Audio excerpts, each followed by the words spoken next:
السلام علیکم ورحمۃ اللہ وبرکاتہ۔ امید کرتا ہوں تمام احباب خیر و عافیت سے ہوں گے۔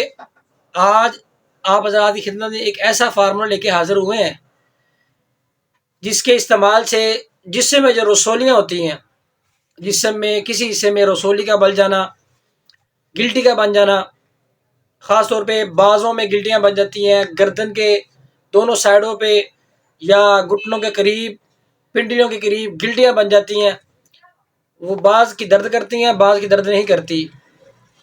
ان سے چھٹکارا حاصل کرنے کے لیے، ان کو ریموو کرنے کے لیے ایک بہترین فارمولہ آپ کی خدمت میں لے کے حاضر ہوئے ہیں۔ میرا معمول مطلب ہے اس میں 3 چیزیں اجزاء نوٹ فرما لیں: نر کچور، چاکسو، تخم سرس، بے سوراخ آپ نے لینا ہے۔ تینوں چیزیں ہم وزن لے لیں، فائن پاؤڈر کر لیں۔ چھوٹا چمچ دن میں 3 مرتبہ صبح دوپہر شام استعمال کریں پانی کے ساتھ، کم از کم 15 دن۔ 15 دن میں اس کا رزلٹ شروع ہو جاتا ہے۔ کم از کم آپ 1 ماہ تک استعمال کروائیں، بہترین چیز ہے۔ جسم میں کہیں بھی رسولی ہو، گلٹی ہو، الحمدللہ ریموو ہو جاتی ہے، خارج ہو جاتی ہے، ختم ہو جاتی ہے۔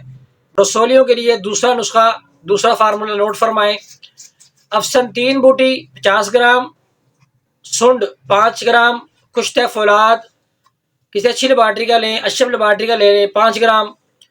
تینوں اجزاء کو مکس کر لیں، افسن 3 بوٹی اور سنڈ کو فائن پاؤڈر کر لیں، اس میں کشتہ فولاد ایڈ کر لیں، اس کے 1000 mg کیپسول بن لیں۔ 2 کیپسول دن میں 3 مرتبہ صبح دوپہر شام 2 کیپسول پانی کے ساتھ کھانے کے 15-20 منٹ کے بعد استعمال کروائیں۔ جسم میں کسی بھی حصے میں رسولی ہو، گلٹی ہو، چاہے وہ درد کرتی ہو یا نہ کرتی ہو، تو یہ جسم میں نہیں رہنی چاہیے۔ جسم میں کہیں رسولی وغیرہ بن جائے، فوراً اپنے طبیب معالج سے رابطہ کریں اور یہ نسخہ بنائیں۔ بہترین چیز ہے، میرا مجرب ہے۔